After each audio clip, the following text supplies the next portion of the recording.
Vale, buenos días a todos, buenos días Kenneth Smith Ramos.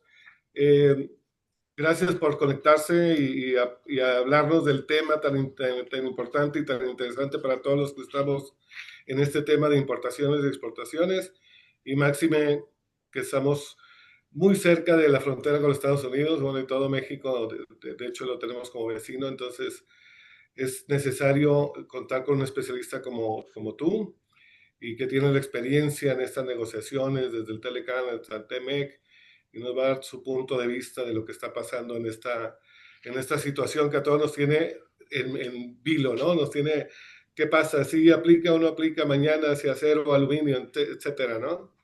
Entonces quiero dar también gracias a todos los que están conectados y los que se van a conectar, y por respeto a todo el público, siempre empezamos puntuales para dar inicio y con toda la presentación y todo este tema. La motivación, pues ya le expliqué un poco qué es lo que nos motiva el tener a Kenneth aquí, es qué está pasando con Estados Unidos, qué está pasando con el TEMEC, qué va a pasar. Tenemos fecha para una revisión el próximo año. ¿Qué nos espera? Bueno, a ver, ¿qué nos espera? Es una proyección así, este, al tanteo, vamos a llamarle, ¿no? En términos coloquiales, porque no sabemos lo que pueda pasar con Estados Unidos, con Canadá, tenemos buena relación, pero eso es lo que nos motiva aquí, a esclarecer las dudas que podamos tener todos los que estamos involucrados en este tema. Y nosotros como Comce Coahuila, indexado a Comce Noreste, que ahorita estamos desde la plataforma de Comce Noreste, pues es nuestra misión siempre y nuestro objetivo aclarar a las empresas qué es lo que está pasando y lo que puede pasar en un futuro próximo. ¿Vale? A continuación voy a, bueno, el formato que vamos a establecer para esta sesión va a ser presentación de Kenneth Smith Ramos, que ahorita leo su semblanza, y posteriormente a los 45-50 minutos ya que termine, podemos pasar a la sesión de preguntas y respuestas, obviamente, del grupo hacia Kenneth, y con gusto van a ser contestadas. ¿Ok? Voy a leer la semblanza de Kenneth. Kenneth Smith Ramos se especializa en comercio exterior y comercio internacional y asesora a clientes sobre aspectos relacionados con la implementación de los diversos tratados de libre comercio, de los cuales México es parte. En particular, se enfoca en apoyar a clientes para identificar oportunidades de exportación, importación o inversión extranjera directa que ofrecen los TLCs de nueva generación como el CPTPP, que es un poco complicado pronunciarlo, está mejor en inglés, pero bueno. El TLQM es el tratado con la Unión Europea, y el tratado de México, el TEMEC, el de México, Estados Unidos y Canadá.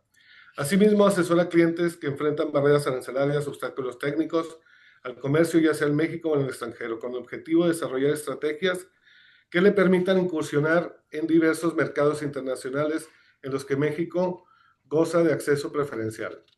Recientemente fungió como jefe de negociación técnica de México para la modernización del Telecan, y ha sido parte integral del equipo de negociaciones de México desde distintas instituciones gubernamentales. Se inició su carrera como parte del equipo que negoció el Tratado de Libre Comercio de América del Norte.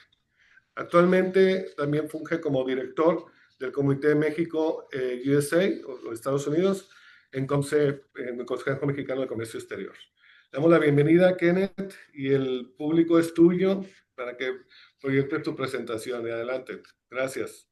Muchísimas gracias, Eugenio. Y antes que nada, quisiera agradecerle a Comce Noreste por la invitación para estar con ustedes el día de hoy y a todos los participantes que nos acompañan. Como bien señalabas, el objetivo de la plática es hablar cómo estamos, acerca de cómo estamos en la relación con Estados Unidos desde el punto de vista económico y comercial, qué podemos esperar de esta situación que enfrentamos con los aranceles que tenemos encima hoy en día y las negociaciones que está llevando a cabo el gobierno de México para eliminarlas. Y por otro lado, cómo va a impactar este cambio en la política comercial de Estados Unidos, los aranceles y demás, en la revisión que viene del TEMEC. Entonces, tengo aquí una presentación. Si me permiten, voy a proyectarla. Me dirán si se puede, si ya se ve en pantalla. Creo que sí. Sí, Y bueno, quisiera antes que nada iniciar poniendo un poco en perspectiva qué es lo que está en juego. Es decir, si algo se llevan ustedes de esta presentación, serían estos tres mensajes principales. De entrada, México tiene grandes ventajas estructurales que pueden ayudarnos a seguir generando crecimiento económico a través del comercio internacional, pero hay otras ventajas también que tiene el país, además del acceso preferencial a Estados Unidos, y lo voy a comentar brevemente. Por otro lado, es un hecho que va a haber turbulencia durante todo el mandato del presidente Trump. Independientemente de que se lleguen a arreglos arancelarios ahora o que más o menos sorteemos la revisión del TEMEC en 2026, su estilo es de disrupción, su estilo es de siempre presionar a los socios comerciales y a los socios estratégicos en política exterior. Entonces podemos esperar turbulencia de aquí a que se vaya en 2029. Y por último, yo creo que lo más importante es entender que tenemos una serie de retos derivados de esta relación compleja con Estados Unidos y debemos pensar cómo prepararnos tanto para la revisión exitosa del TEMEC en 2026 como cómo ir llevando la situación actual que tenemos de los aranceles y adaptarnos para sacarle el mejor provecho posible a lo que de verdad es un cambio a nivel mundial del paradigma del comercio internacional. Entonces, empezaría yo muy rápido las primeras láminas. No es sorpresa para nadie, pero sí es útil repasarlo para entender qué es lo que está en juego. La importancia que tiene el TEMEC para nuestra economía y para la región. Es un tratado que vale más de 2 trillones de dólares para México, Canadá y Estados Unidos en comercio. Más del 80% de nuestras exportaciones se van a Estados Unidos año con año. Y si vemos el origen de la inversión extranjera directa que llega a México, con el fenómeno del nearshoring ha habido diversificación, más inversión asiática de ciertos países de Europa, pero al final del día, desde el 2006 a la fecha, prácticamente el 50% de la inversión extranjera directa que llega a nuestro país proviene de Estados Unidos y Canadá, principalmente de Estados Unidos, como pueden ver en la lámina. Entonces, la gran pregunta es, ¿cómo reaccionar ante este viraje al proteccionismo que estamos viendo en Estados Unidos? Y hay que entender qué es lo que nos dio el TEMEC, es decir, el TEMEC que sustituye al Telecán, que estuvo en vigor prácticamente por 25 años, y el TEMEC que entra en vigor el 1 de julio, es un acuerdo balanceado que logra tres grandes propósitos que ustedes ven en pantalla. Modernizar un acuerdo que estaba funcionando muy bien para los tres países, independientemente de lo que decía en su primer mandato el presidente Trump, pero modernizarlo en el sentido de añadir disciplinas que eran y son necesarias para la economía moderna, en temas claves como comercio digital, medidas anticorrupción, cómo deben competir las empresas propiedad del Estado con empresas privadas en sectores altamente regulados como el sector energético, etcétera. Y entonces se logra ese pilar de modernizar el tratado con 12 capítulos nuevos. Se logra también como un segundo gran rubro, digamos, la eliminación de propuestas que buscaban echar para atrás el grado de acceso que México, Canadá y Estados Unidos tenían al interior de América del Norte. Es decir, se logró preservar el libre comercio y eliminar cupos, aranceles, medidas no arancelarias que bloqueen el comercio, mucho de lo que estamos viendo tristemente que está tratando de implementar hoy en día en Estados Unidos. Pero eso se logró evitar en la negociación del TEMEC. Y llegamos a los acuerdos más difíciles, ya sea en materia de reglas de origen del sector automotriz, pongo en anaranjado el solución de controversias, porque Estados Unidos quería eliminar los mecanismos de solución de controversias, pero logramos preservarlos. Y bueno, eso es lo que tenemos hoy en día, un tratado robusto que genera, por ejemplo, en comercio bilateral entre México y Estados Unidos, cifras que rondan por los 900.000 millones de dólares. Entonces, por donde lo veamos, el tratado para lo que fue creado está funcionando en términos de promover el comercio y la inversión. Y entro ahora en la discusión respecto a las ventajas estructurales de México y por qué el comercio internacional puede seguir siendo este motor de atracción de inversión extranjera a nuestro país. Por supuesto está el acceso irrestricto a Estados Unidos, que nadie más tiene más que México y Canadá, obviamente poniéndole un asterisco a ese tema por la situación arancelaria que se vive hoy en día y que voy a explicar a continuación.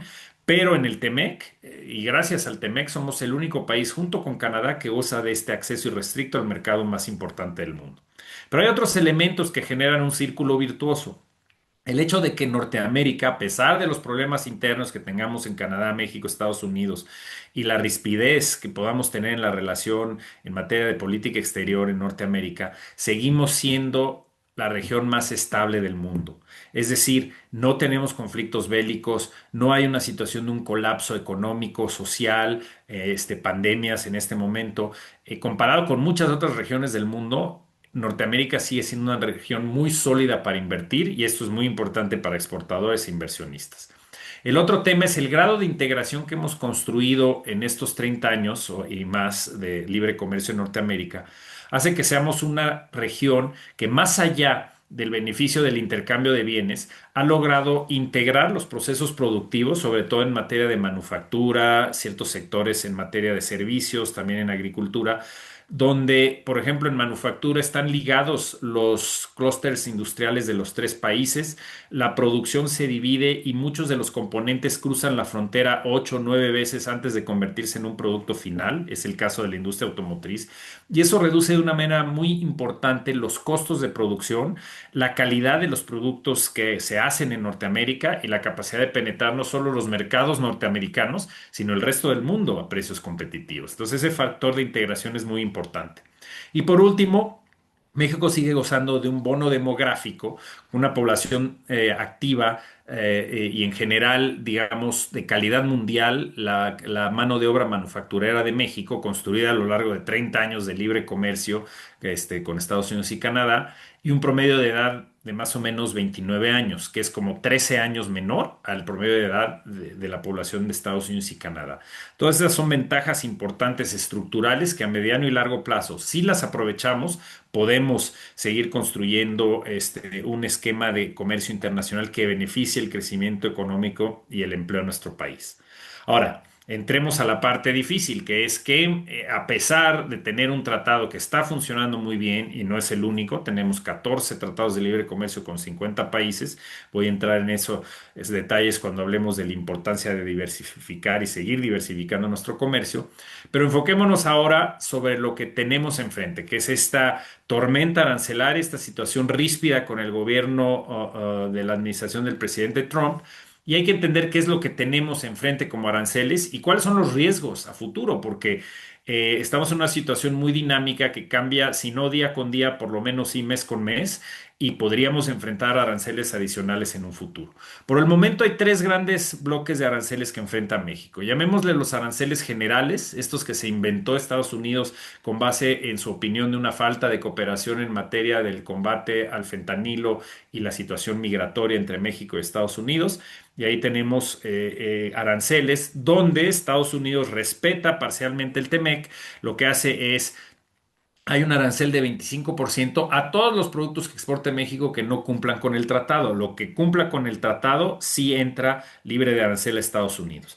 Encima de eso tenemos aranceles al sector automotriz, donde nuevamente, a diferencia de lo que hizo Estados Unidos con otros países, que es no perdonarles el arancel, a México y a Canadá se le va a exceptuar del arancel lo que sea contenido estadounidense en los vehículos ligeros. Como se imaginarán y como voy a explicar en unos minutos, todo este galimatías de excepciones parciales, etcétera, digamos marcos arancelarios confusos están generando incertidumbre al interior de América del Norte. Pero por lo menos en términos de vehículos ligeros y autopartes hay excepciones para Norteamérica, pero nos siguen pegando con ese arancel. Y donde no hay excepciones y nos tratan igual de mal que al resto del mundo es en los aranceles de acero y aluminio, que subió primero a 50% y recientemente añadieron 407 productos adicionales, que son productos derivados del acero y del aluminio. Y esto puede afectar a insumos importantes y lo está haciendo para el sector automotriz, para el sector aeroespacial, maquinaria y equipo, construcción, etcétera. Entonces, estos son los aranceles que enfrentamos hoy en día y que México está tratando de negociar una salida. Ahorita voy a entrar en detalles sobre las negociaciones, pero no hay que perder de vista que Estados Unidos, al mismo tiempo que ya impuso estos aranceles y lo que llama aranceles recíprocos al resto del mundo, está también llevando a cabo 6 investigaciones por seguridad nacional bajo el artículo de su ley que se llama la sección 232, su ley comercial, en los productos que ustedes ven a la derecha de la pantalla y son productos que afectan mucho a la producción en México y la exportación. Semiconductores, minerales estratégicos, farmacéuticos, camiones, el sector aeroespacial y sus componentes. Entonces, en cuestión de algunas semanas o meses, además de los aranceles que enfrentamos, podremos estar enfrentando, junto con el resto del mundo, aranceles en estos sectores clave. Entonces, aquí es muy importante ver que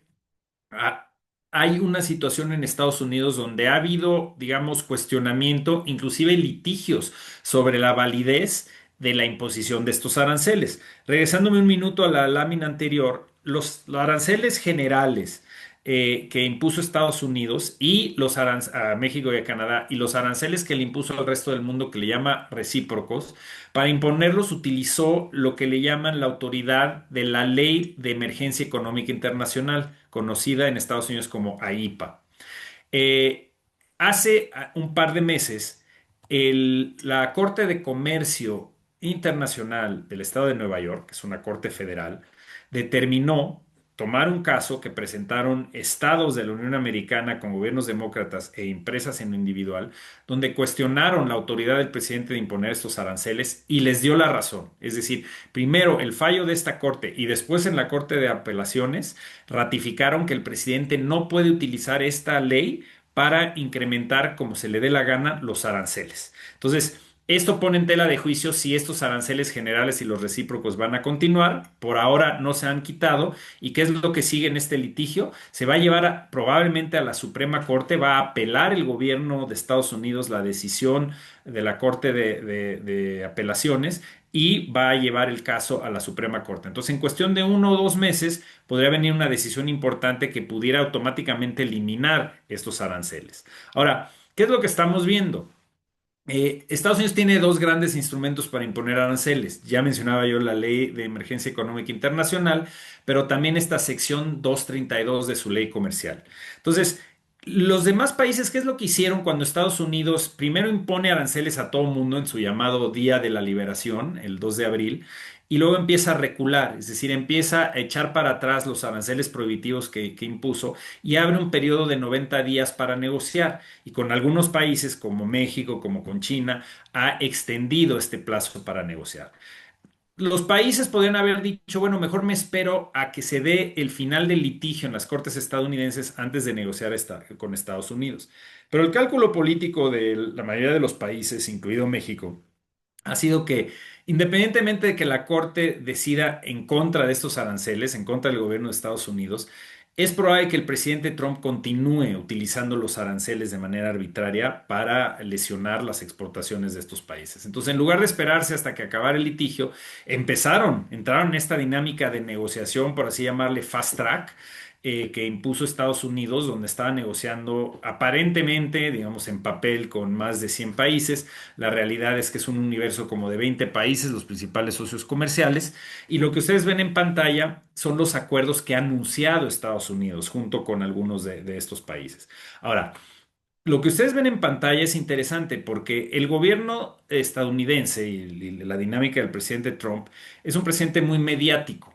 Le gusta anunciar que ya llegó a un acuerdo, aunque la negociación técnica no haya concluido. Entonces, sacó estos grandes anuncios donde Japón se compromete supuestamente a invertir más de 500.000 millones de dólares en manufactura en Estados Unidos.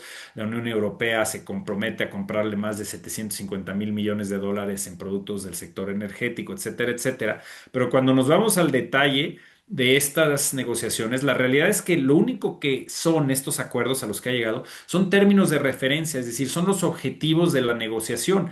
Ahora queda por recorrer todo el tramo que es lo más complicado, que es la negociación técnica, para que de veras se aterricen muchos de estos compromisos. Entonces, hay que decir que aunque Estados Unidos está anunciando grandes acuerdos con estos principales socios comerciales, están agarrados con pinzas. Es decir, no queda claro si se va a cumplir al pie de la letra lo que ahí viene, porque básicamente anunciaron el fin de una negociación cuando en realidad la negociación con estos países todavía está en curso.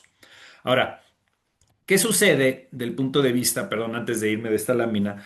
En realidad sí hay que reconocer que la labor, digamos, del gobierno de México de no confrontar directamente al presidente Trump ha logrado que tengamos este respeto parcial que yo mencionaba anteriormente en esta lámina, donde los productos que cumplan con el TEMEC, se le da un trato no arancelario en materia de los aranceles generales y en automotriz se nos perdona, por así llamarle, lo que sea un arancel a lo que sea contenido estadounidense.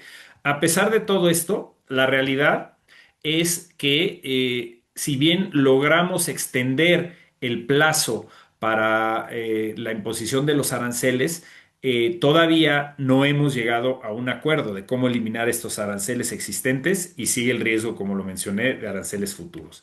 ¿Qué es lo que ha pasado? Digamos, un siguiente capítulo después de haber abierto estas negociaciones con el resto del mundo, incluyendo a México y a Canadá.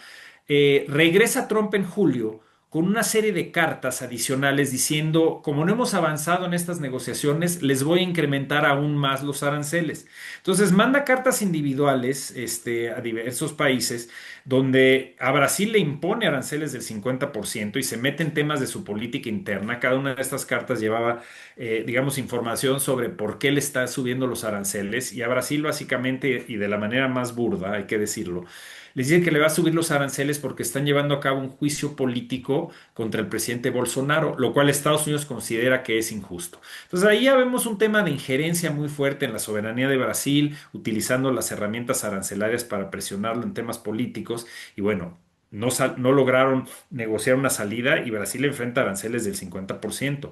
Lo mismo con Canadá. Amenazó que para el 1 de agosto iba a imponer estos nuevos aranceles y a Canadá le pegó con un 35%. Y es ahí donde la presidenta Sheinbaum logró nuevamente, por lo menos por segunda ocasión, a través de una llamada, obtener una prórroga de 90 días para que no nos impusieran estos aranceles. Ahora, es bueno, es un paso positivo, pero de alguna manera también refleja que no hemos logrado quitarnos de encima estos aranceles. O sea, no han llegado todavía a un acuerdo. Y en la carta que le envió Estados Unidos a México argumentando que nos iban a subir los aranceles al 30%, su justificación era que no habíamos hecho lo suficiente para combatir el fentanilo. Y esto es una postura muy tramposa de Estados Unidos porque no se han definido, no hay términos de referencia claros de cuáles son las metas o los objetivos que se tienen que alcanzar para que Estados Unidos diga, hay cooperación suficiente en fentanilo, por lo tanto quitamos los aranceles generales que enfrenta México. Lo está manteniendo a propósito el presidente de Estados Unidos de una manera vaga, es decir, simplemente dejándolo a su propia discreción en qué momento o no va a quitar estos aranceles. Y eso es un problema.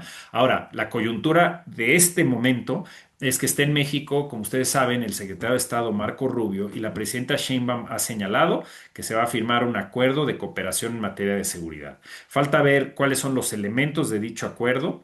Ha sido muy clara la presidenta en decir no va a haber injerencia de tropas o militares digamos, agencias de seguridad de Estados Unidos operando en territorio mexicano, pero habrá que ver qué tipo de acuerdo se llega y si ese acuerdo va a ser suficiente para que nos quiten este bloque de aranceles, los aranceles generales. Todo eso lo vamos a ver, yo creo, en los próximos días respecto a si se firma un acuerdo de seguridad y si Estados Unidos finalmente nos va a empezar a quitar parte de los aranceles.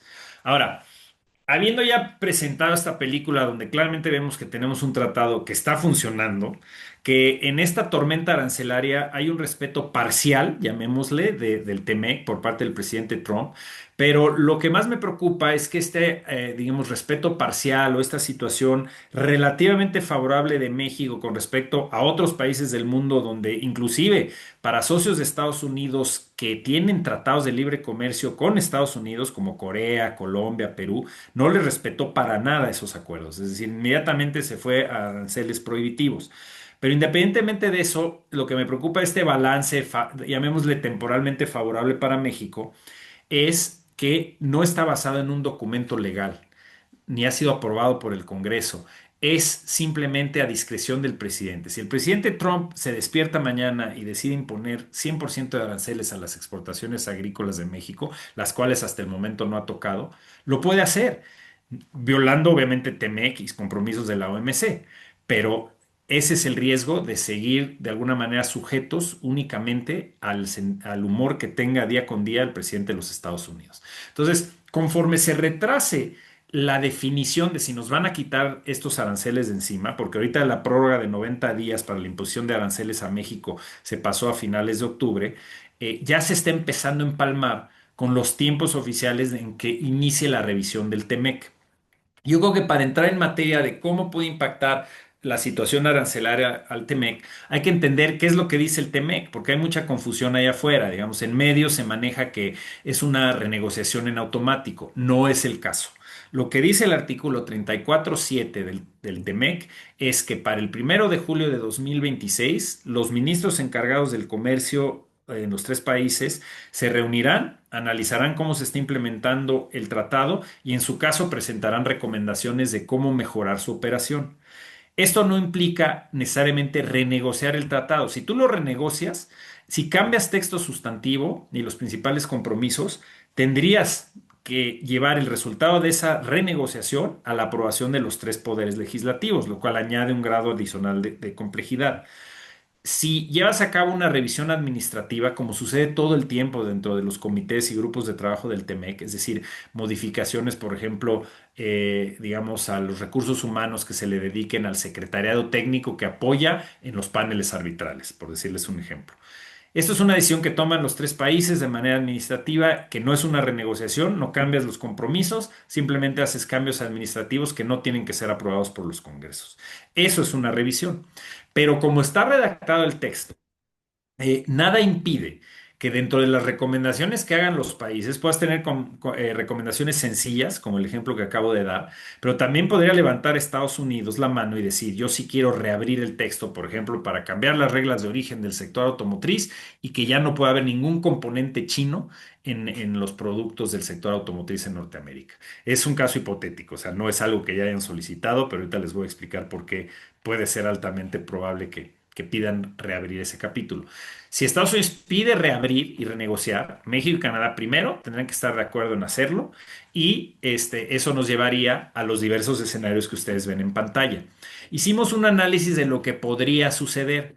El primer escenario, vamos del escenario más positivo, que es el A, al más negativo, que es el D, y en el primero estaríamos hablando de una revisión acotada. Esta es la revisión y no renegociación, es decir, se hacen cambios administrativos, no se toca la sustancia del tratado y se enfrentan muchos de los retos que tenemos en la región, que es cómo trabajar de manera conjunta para combatir, por ejemplo, prácticas desleales de China, que es una verdadera obsesión de Estados Unidos.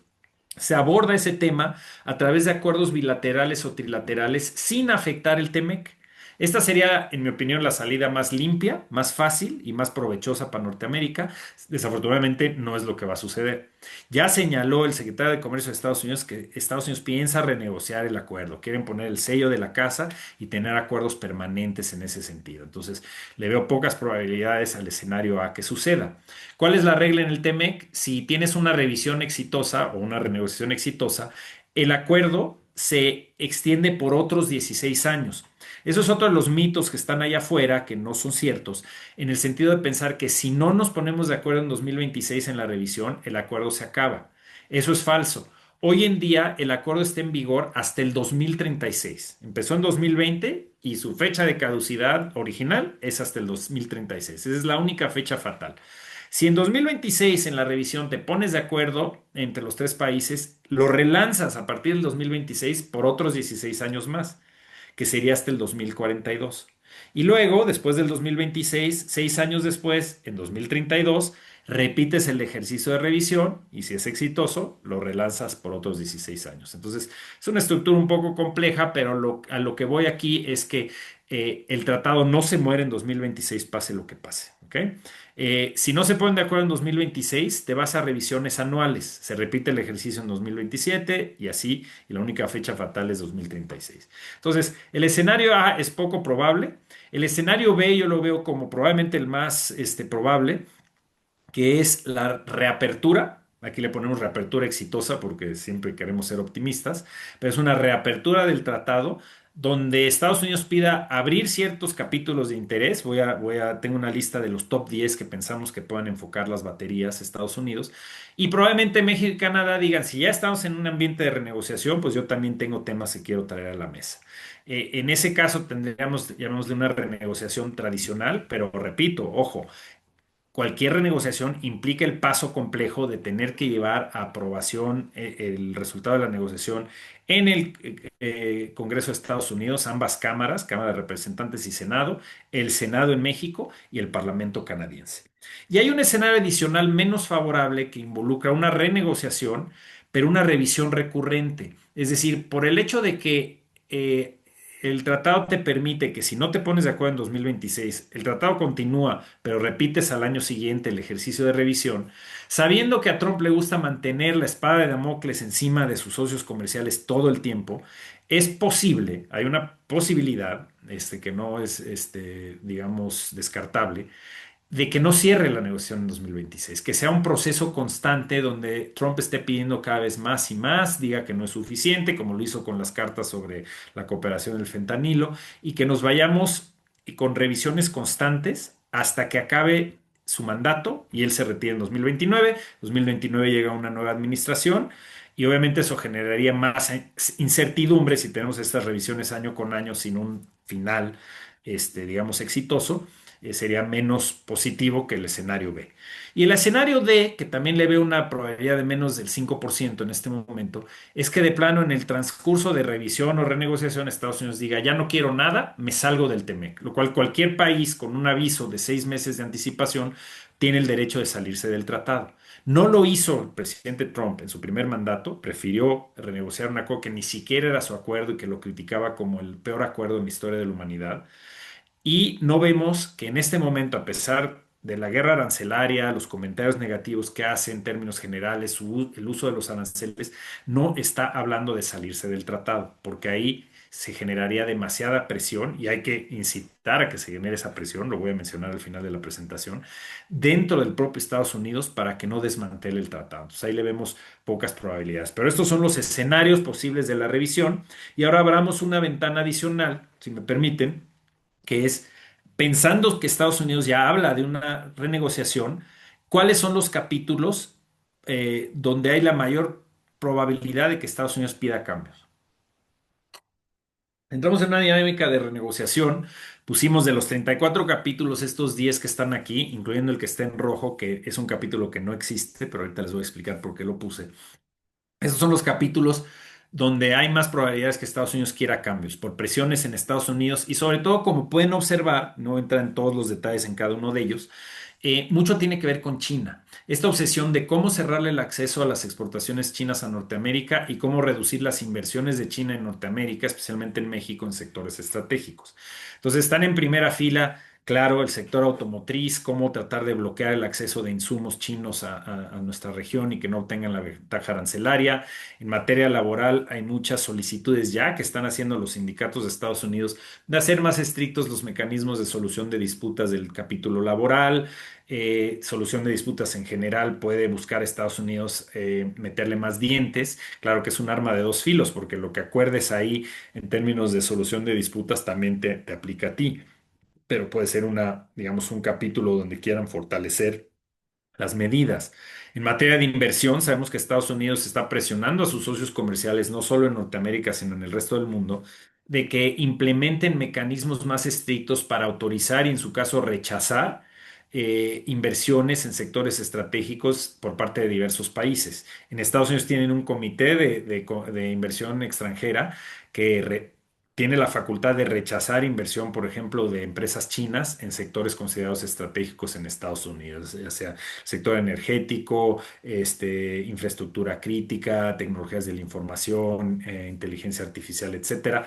Seguramente van a buscar que este sistema que se le llama en Estados Unidos Investment Screening, es decir, es una especie de revisión y posible rechazo de inversiones, que se replique para toda Norteamérica. En materia digital, propiedad intelectual, cómo reducir la piratería, los ciberataques, etcétera. Pero no hay que pensar que el único enfoque de Estados Unidos va a ser China. Por eso ponemos otros capítulos como el de energía, como el de agricultura, donde Estados Unidos es posible que regrese a la mesa con muchos de los mismos argumentos que traía en 2017-2018 y que México y Canadá rechazamos en ese momento. Y sabemos que la obsesión de Trump gira también en torno al tema de los déficits comerciales.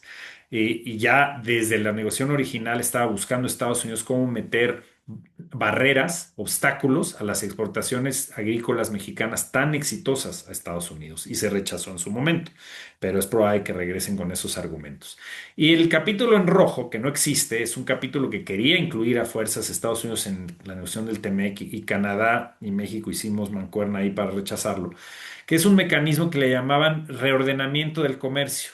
Es decir, establecer un mecanismo a través del cual México y Canadá se obligaban a comprar ciertas cantidades de productos de Estados Unidos y si pueden observar las negociaciones anteriores que está llevando en este momento Estados Unidos con Japón, Unión Europea, Reino Unido y Vietnam, están impulsando esas ideas de tener alguna especie de garantía de que va a haber más compras, lo cual pues un gobierno no los puede garantizar porque estamos en una economía de libre mercado donde son los agentes económicos privados los que compran. Pero lo más nocivo de este capítulo que buscaba Estados Unidos era acordar que si el déficit en cada sector rebasaba un cierto nivel año con año, automáticamente entraban restricciones a las exportaciones. Es decir, si el déficit en el sector automotriz crecía del 2024 al 2025, para el 2026 se establecían cupos que restringían las exportaciones mexicanas. Obviamente eso lo rechazamos, pero no les quede la menor duda que es probable que Estados Unidos regrese con ese tipo de ideas a la negociación. Ahora, entendiendo el entorno arancelario, los escenarios del TEMEC, cuáles son algunos de los capítulos que donde Estados Unidos puede pedir reapertura, pues hay que ver ante este reto cómo podemos trabajar tanto sector privado, y aquí COMSE tiene una gran labor que realizar en términos de aglutinar a los principales actores en el sector exportador de México y de atracción de inversión y trabajar junto con el gobierno en un plan donde haya cooperación, ya sea entre el sector privado y gobierno, en algunos casos de la mano, en algunos casos hay tareas que son únicamente del gobierno y en otras únicamente del sector privado, pero proponemos estas, digamos, 6 grandes líneas de acción. Se requiere de entrada una cooperación muy fuerte entre el gobierno y el sector productivo para enfrentar los efectos de los aranceles y prepararnos para la revisión exitosa del tema. Y dividimos este análisis en 2 grandes rubros. El de adaptación, es decir, cómo aprovechar las oportunidades que existen hoy en día en este nuevo panorama comercial, mejorar el clima de negocios, impulsar la diversificación del comercio. Y un rubro de oposición, es decir, cómo cambiar esta narrativa, cómo influir para que Estados Unidos principalmente no se descarrile en este camino hacia el proteccionismo. Entonces, aquí muy rápidamente paso cada uno de estos rubros. De entrada hay que entender que sí, los aranceles nos están afectando, pero sí estamos recibiendo un trato preferencial, ya dije yo, parcial, de respeto al TEMEC. Sí hay un escenario donde si México logra negociar exitosamente con Estados Unidos, que nos quiten los aranceles existentes y obtener una garantía de que en las investigaciones de seguridad nacional que está llevando a cabo Estados Unidos no nos van a afectar, porque negociamos cartas paralelas en ese sentido en el TEMEC, es decir, si obtenemos esa garantía de que para México y esperemos también para Canadá se respete el TEMEC en su totalidad y Estados Unidos sigue en estas guerras comerciales con China, con Europa, con el resto del mundo, el TEMEC se vuelve más atractivo, inclusive que lo que es hoy en día. ¿Por qué? Porque ahí sí seríamos el único país con una ventaja muy, muy fuerte en términos de nuestro acceso a Estados Unidos, mientras que Estados Unidos se sigue peleando con China y con el resto del mundo. Entonces, eso hay que entender cómo puede hacer que crezca nuestro comercio hacia Estados Unidos, pero también que otras regiones del mundo quieran invertir en México para hacer la puerta de entrada para entrar a Estados Unidos. Entonces, sí hay un escenario positivo que hay que estudiar y que se debe trabajar junto con el gobierno. Dos, ante este, digamos, río revuelto internacional, es esencial que hagamos todo lo posible en México para generar un ambiente de negocios positivo.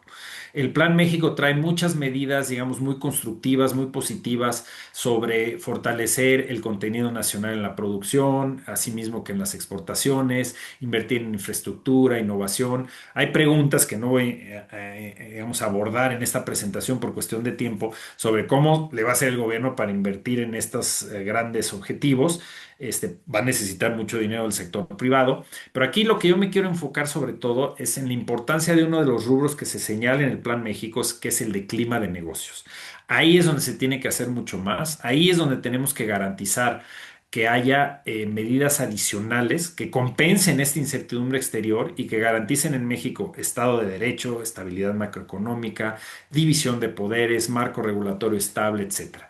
Y si ustedes ven esta lista, que es muy positivo tener todos estos elementos como parte de la política pública nacional, enfrentamos una serie de retos importantes que son las reformas constitucionales recientes, es decir, en materia del poder judicial, eliminación de los reguladores independientes.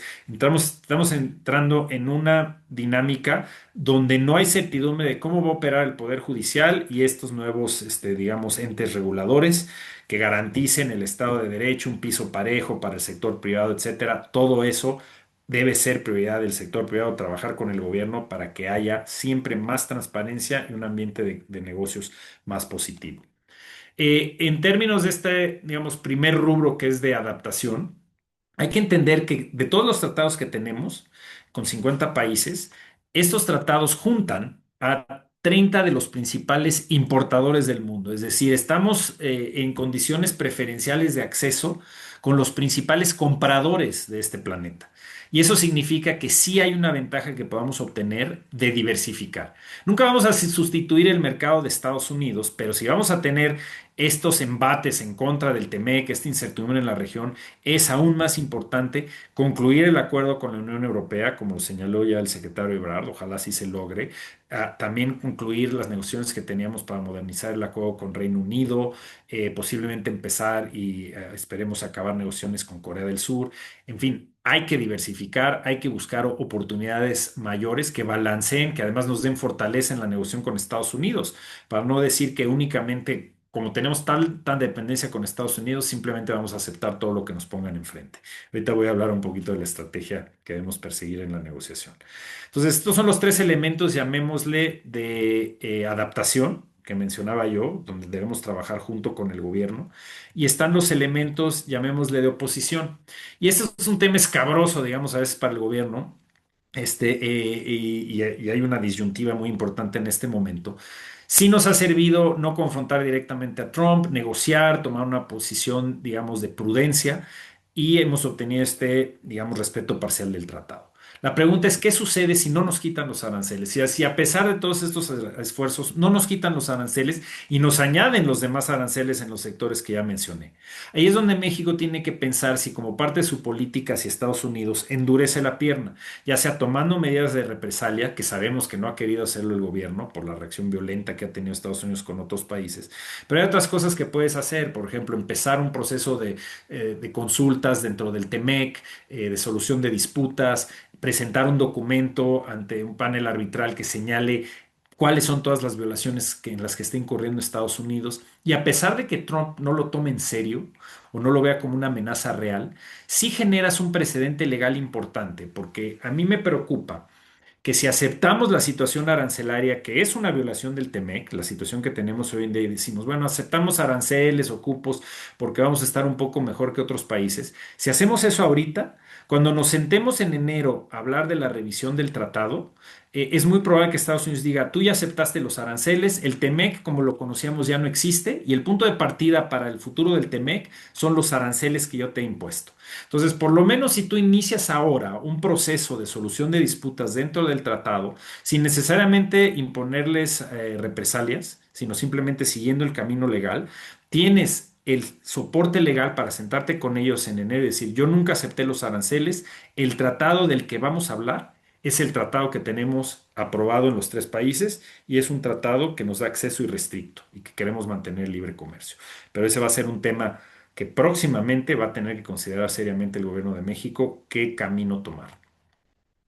Otro tema muy importante, y les prometo que estoy llegando al final de la presentación, es que, por supuesto, puedes endurecer la pierna, ya sea inclusive en algún momento considerar represalias o este camino por la vía legal, digamos, de señalar dónde está Estados Unidos violando el tratado, y eso no impide que no sigas negociando. Y hay espacios para negociar con Trump, lo demostró en su primer mandato. O sea, es muy terco, insiste en sus posiciones, pero sí está dispuesto a negociar, sobre todo si se genera la suficiente presión en Estados Unidos, que eso va a ser la siguiente lámina que les voy a enseñar. Pero yo creo que sí hay espacio para avanzar, por ejemplo, en buscar posicionar a México como el aliado estratégico de Estados Unidos para competir con China. Es decir, venderle a Estados Unidos la idea de que debemos combatir juntos con Canadá prácticas desleales de China y de otras regiones del mundo, tener un enfoque norteamericano hacia China.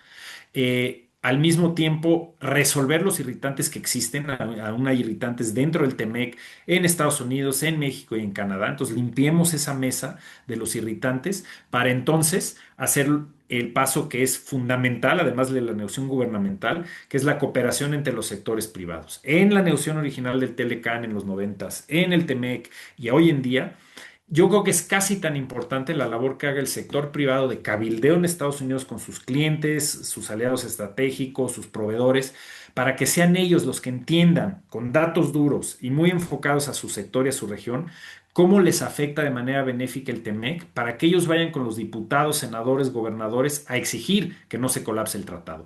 Eso es lo que va a mover el asunto con la Casa Blanca, no tanto que el gobierno de México y Canadá le digan a Trump que esto le conviene a Estados Unidos. Tiene que ser su gente a nivel cancha, a nivel de las empresas pequeñas, medianas y las grandes, que le digan por qué hay que mantener el tratado. Y algo que estamos trabajando junto con COMSE y creamos con contrapartes en Estados Unidos y Canadá una coalición para promover el comercio en América del Norte que se llama CENAT, por sus siglas en inglés, y que busca generar datos duros para hablar de los beneficios del tratado, por qué es conveniente tener un tratado de libre comercio y mantenerlo a largo plazo para los tres países, y enfatizar lo que ustedes ven en pantalla, los costos reales de la política arancelaria agresiva que está implementando Estados Unidos y que es una pérdida para los consumidores, es un impuesto en contra del consumo en Estados Unidos, reducción permanente del Producto Interno Bruto y de las exportaciones de Estados Unidos. Pero todo eso se tiene que enfatizar y tienen que ser los actores económicos en Estados Unidos quienes lleven este mensaje a sus legisladores, gobernadores y el Poder Ejecutivo. Ya para concluir, en lo que echamos a andar toda esta campaña de cabildeo y el trabajo que se está haciendo en materia arancelaria, hay que ir preparando la revisión del TEMEC, mejorando nuestra posición negociadora, como ya mencionaba yo, establecer prioridades. Es muy importante que si vamos a tener en efecto una renegociación, como todo parece indicarlo, que ya estemos trabajando con el gobierno desde ahorita en definir la postura de México en cada capítulo del TEMEC. Y no solamente pensando en cómo nos vamos a defender en contra de las posturas agresivas de Estados Unidos, sino cuáles son nuestros temas ofensivos, qué se nos quedó en el tintero, por ejemplo, mayor acceso agrícola, más transparencia en cómo implementan las medidas sanitarias y fitosanitarias en Estados Unidos, más movilidad laboral de profesionistas, en fin, hay una serie de temas y temas constructivos que no tienen que ver con irritantes como cómo debemos tratar de cooperar para desarrollar digamos, una regulación en materia de, por ejemplo, inteligencia artificial que ayude a la manufactura, a los servicios, etcétera, temas que no están en el TEMEC original. Entonces hay que trabajar junto con el gobierno en el cuarto de junto con estas ideas propositivas. Si vamos a tener una renegociación, hay que estar preparados. Y hay que ceder ciertas victorias a Estados Unidos, es decir, enfocarnos en cómo podemos atender esta preocupación con China sin lesionar también nuestra relación que podamos tener con ese país, pero entendiendo que nuestro futuro económico está en Norteamérica y tratar de solucionar con claridad los irritantes. Si logramos todo esto, de todas maneras, inclusive con una revisión exitosa del TEMEC, hay que estar conscientes que Trump es capaz de un día para otro de decir, ya no me gustó, quiero renegociar o me echo para atrás. La turbulencia va a seguir de aquí a que acabe su mandato. Pero para cerrar con un tono un poco más positivo, yo diría, va a haber mucha turbulencia, el avión nos está estrellando, hay que asegurar que no se estrelle y eso implica no preocuparnos, sino ocuparnos desde COMSE junto con el gobierno y también con las contrapartes en Estados Unidos. Les agradezco muchísimo su tiempo y estoy a sus órdenes para preguntas y comentarios que pudieran tener. Muchas gracias, Kenneth. Eh, el público, por favor, si alguien tiene algunas preguntas, muy clara tu explicación, muy puntual. Yo también pienso que lo único estable en esta situación con Estados Unidos es la inestabilidad que genera el mismo presidente. Pero bueno, adelante. Gracias, Kenneth, ¿cómo estás? Un gusto siempre escucharte. Gente capaz como tú es la que México necesita y pues siempre que estés con COMSE nos encanta, nos ayuda, nos fortalece esta comunidad aquí en el noreste, que como sabes son 5 estados de la República y bueno, 200 socios y pues excelente organización, Eugenio y el director de COMSE Noreste, Andrés Franco. Kenneth, yo tengo... Ok, una pregunta. Viene una reforma a la ley aduanera, a lo mejor no es campo de tanto esto, pero pues afecta un poco, ¿no? El cambio de las reglas. Y este último bullet que pusiste en una filmina de rojo, en rojo, del tema de China, pues tiene relación con la ley aduanera, con las empresas de mensajería, con el movimiento, la rapidez, la agilidad en las aduanas, y es directamente proporcional, pues, a la apertura de la energía, la inversión extranjera directa en energía, el transporte que debiese ser, pues toda la región Temex sin que se obstaculice. ¿Qué opinas al respecto? Y nuevamente, gracias, un gusto tenerte aquí, Ken. Sí, muchísimas gracias, Javier. Pues sí, hay que ver ahora sí que con mucho detalle las propuestas que se incluyan en esta reforma de ley aduanera que está hablando el gobierno de presentar una iniciativa en breve.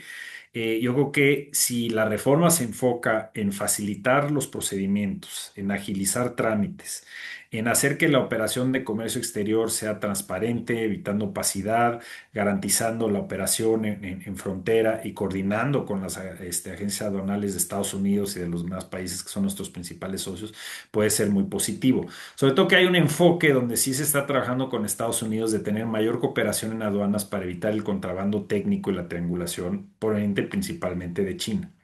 Hay preocupación en ciertos rubros de, digamos, los expertos en procedimientos aduaneros, los agentes aduanales, si como parte de estas reformas se establecen requisitos estrictos en el sentido que empiecen a dificultar la labor, por ejemplo, de los agentes aduanales, que generen más obstáculos y que no faciliten el comercio, ¿ok? Y entonces yo creo que eso va a ser importante revisarlo porque la ley aduanera puede ser, digamos, la puerta de entrada para que crezca el comercio de una manera importante entre México y Estados Unidos y que se siga fomentando el aprovechamiento del TEMEC, o puede convertirse en una barrera técnica.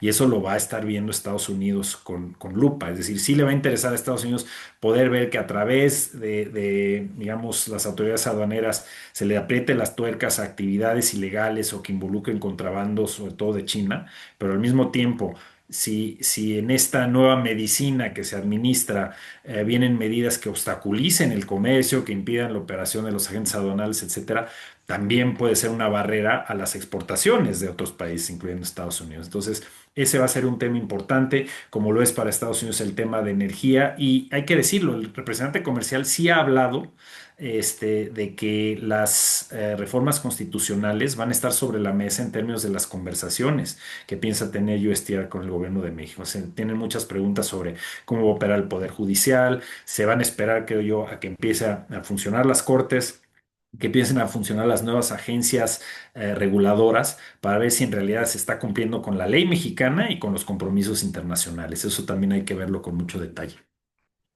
Gracias, Ken.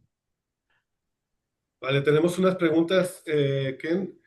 Lisette Escajeda, ¿qué papel ha jugado la OMC en la aplicación arbitraria de los aranceles? ¿Puede intervenir para frenar las acciones de Estados Unidos de Norteamérica? Sí, muchas gracias. Yo creo que es muy relevante la pregunta porque, en efecto, lo que ha hecho Estados Unidos a través principalmente del incremento de estos aranceles que le llaman recíprocos es violar sus compromisos de los techos arancelarios pactados ante la OMC. Entonces, de entrada sí tienes una violación ahí.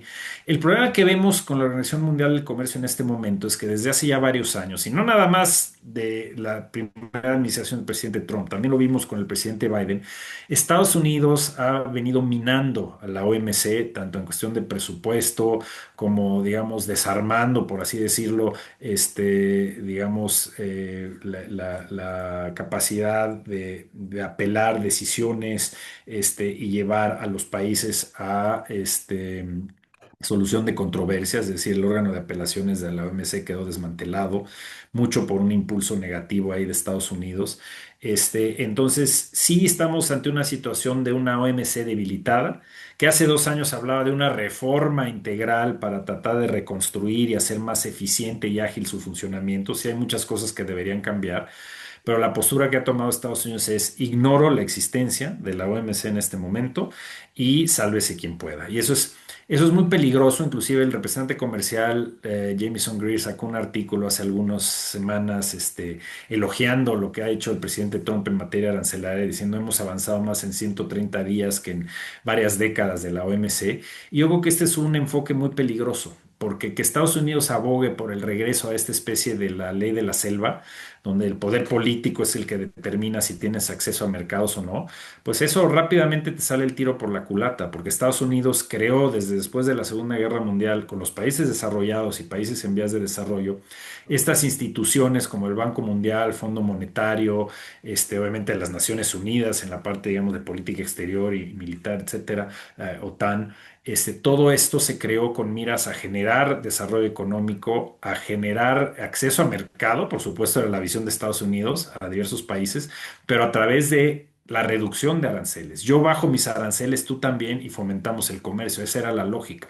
Ahorita estamos viendo el vaso medio vacío, señalando que es el poder político de Estados Unidos el que debe determinar quién tiene acceso a su mercado y quién no, y llegando a acuerdos muy desbalanceados. O sea, los acuerdos con la Unión Europea, con Japón, los obligan a irse a cero arancel, pero Estados Unidos mantiene un arancel base de 15%. Yo creo que esto no es sostenible a largo plazo. Estados Unidos no le puede pegar como le pegó ahorita a la India, con enormes aranceles, sin aislarlos y hacer que se acerquen a China y a Rusia, en lugar de acercarse, por así llamarle, al occidente y a Estados Unidos. Entonces, es un camino, creo yo, equivocado y esperemos, no creo que suceda en esta administración bajo el presidente Trump, pero que en una siguiente administración y con el apoyo de todos los países y México nuevamente esperemos jugando un liderazgo en el sistema comercial multilateral, que logremos reconstruir instituciones como la OMC y darles el peso que se requiere para de verdad tener un sistema comercial multilateral que funcione. Vale, muchas gracias. Tenemos varias preguntas, Kenneth. México debería dejar de ser Mireya Maldonado la que pregunta.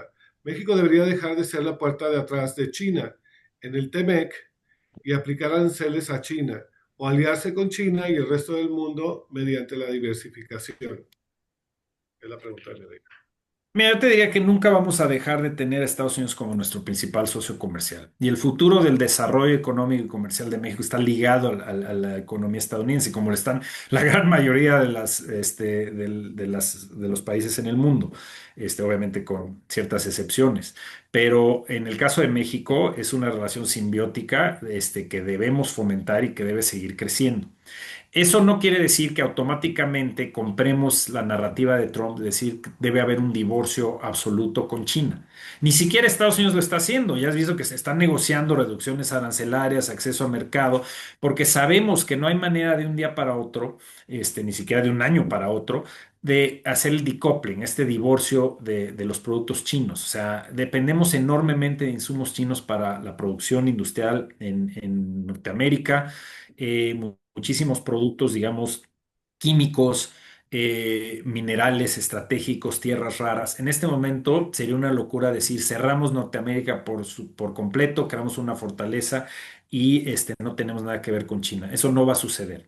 Lo que hay que hacer, y es poco lo que yo mencionaba en la presentación, tener una política trilateral, una política diferente, es decir, no cada país viendo cómo vas a lidiar con China, sino los tres países norteamericanos identificando prácticas desleales, mayor cooperación en aduanas, como acabamos de mencionar, medidas antidumping conjuntas de los tres países, mismas regulaciones, una convergencia regulatoria para combatir, por ejemplo, la importación de productos donde haya violaciones de derechos laborales, derechos humanos o ambientales. Hay mucho que se puede hacer, pero yo no creo que podamos ni divorciarnos por completo de China, porque además sí invierten en México, invierten cantidades importantes en sectores de alta tecnología, no es como hace 50 años.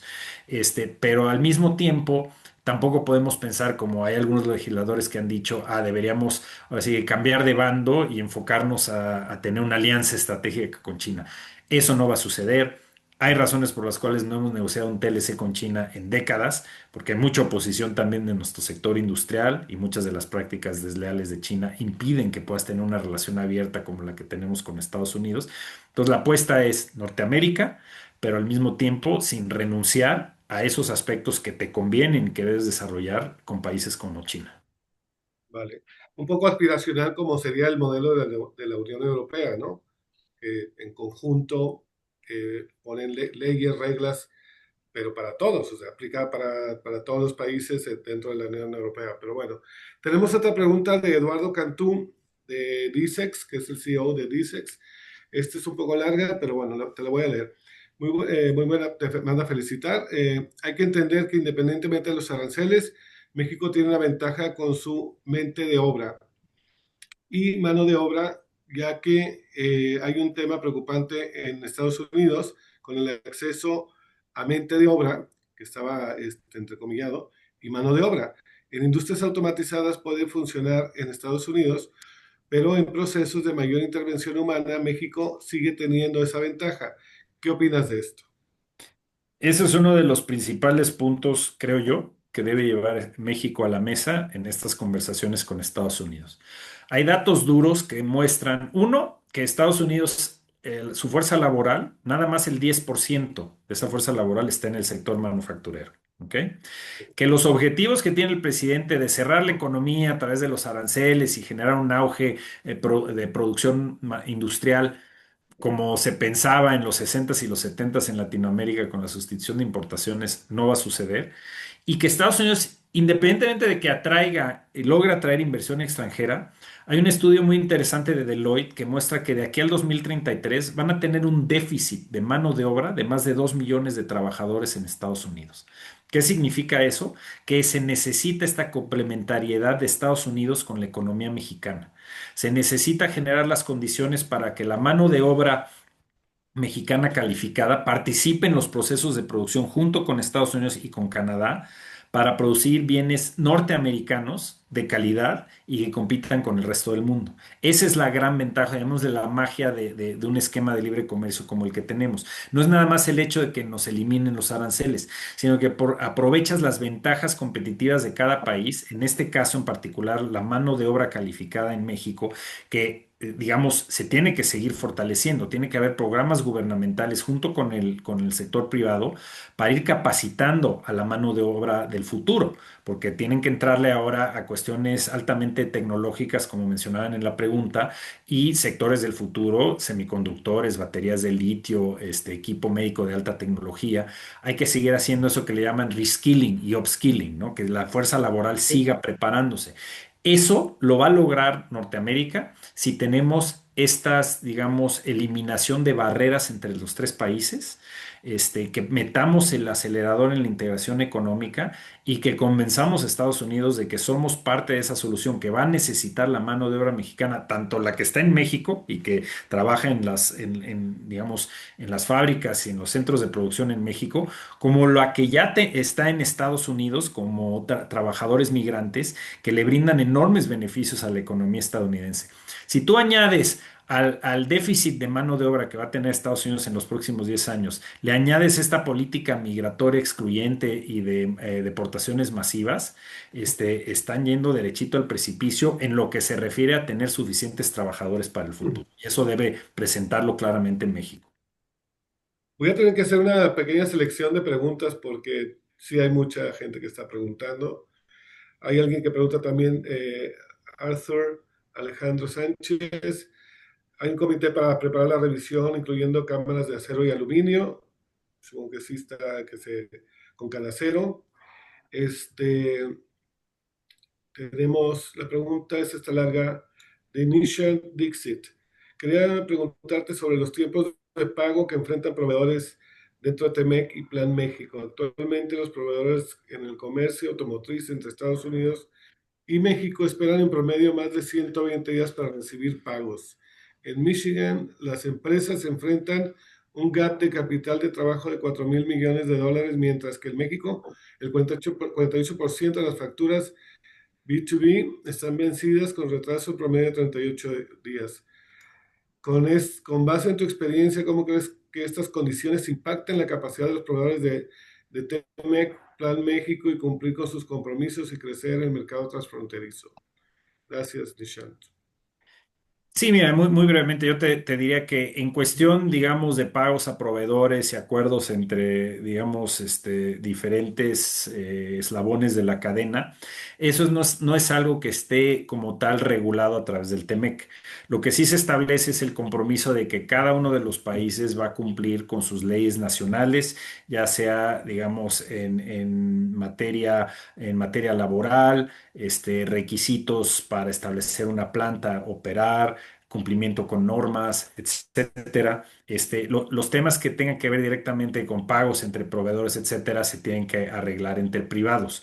Obviamente, en la medida en que haya una mayor eficiencia en estos diversos eslabones y mantengas, digamos, pagos a tiempo, entrega de inventario justo a tiempo, etcétera, pues vas a ser más eficiente como negocio y vas a poder fortalecer, digamos, vas a poder crecer tu empresa y ayudar al crecimiento del sector. Como tal, específicamente no está regulado en los tratados comerciales, pero en casos donde hubiera, por ejemplo, participación de inversionistas de Estados Unidos en México o inversionistas de México en Estados Unidos, si hay, digamos, acciones que están tomando los particulares o medidas regulatorias, ya sea a nivel local o federal, que afecten sus inversiones, si hay mecanismos a través de los cuales pueden defender sus inversiones. Pero eso es en casos muy específicos, ¿no? Vale, entonces otra pregunta de Bernardo Rodarte, de Vice President de Schneider Logistics.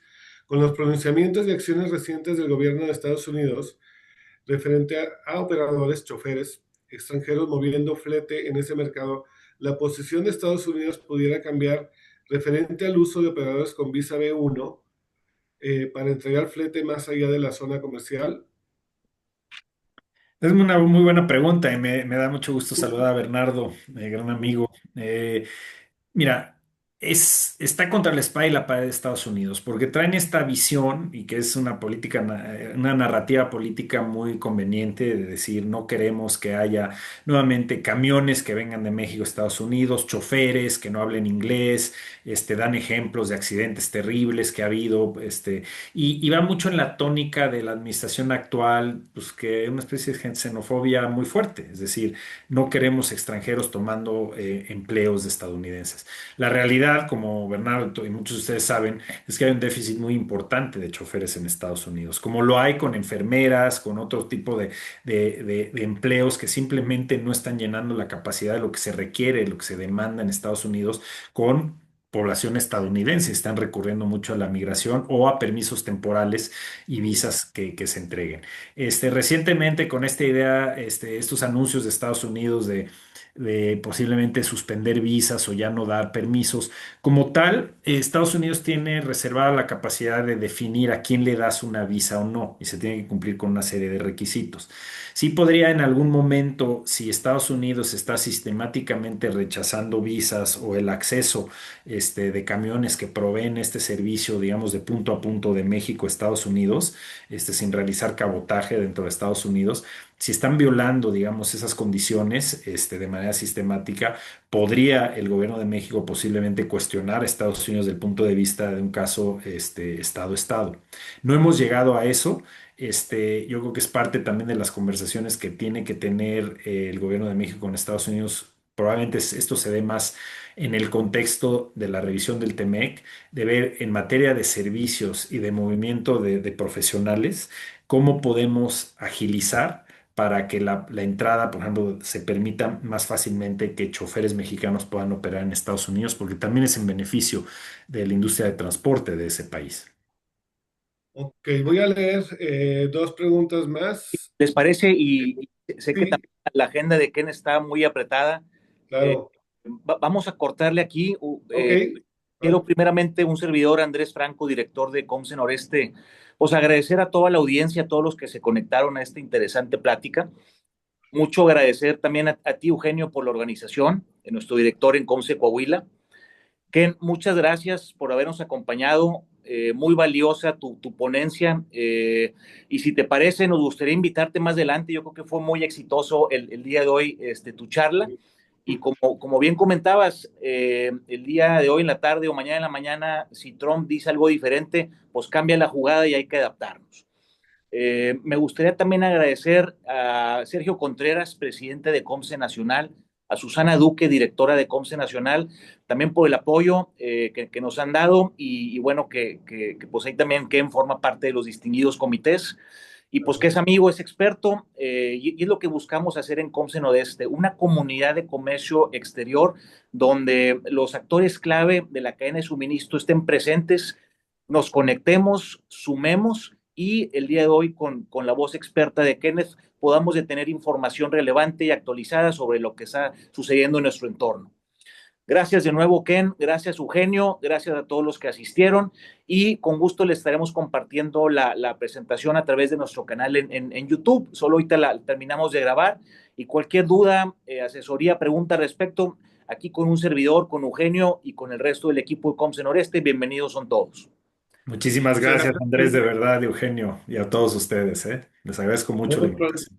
Gracias, Kenneth. Hasta luego. Un abrazo. Gracias. A todos, excelente día. Excelente día.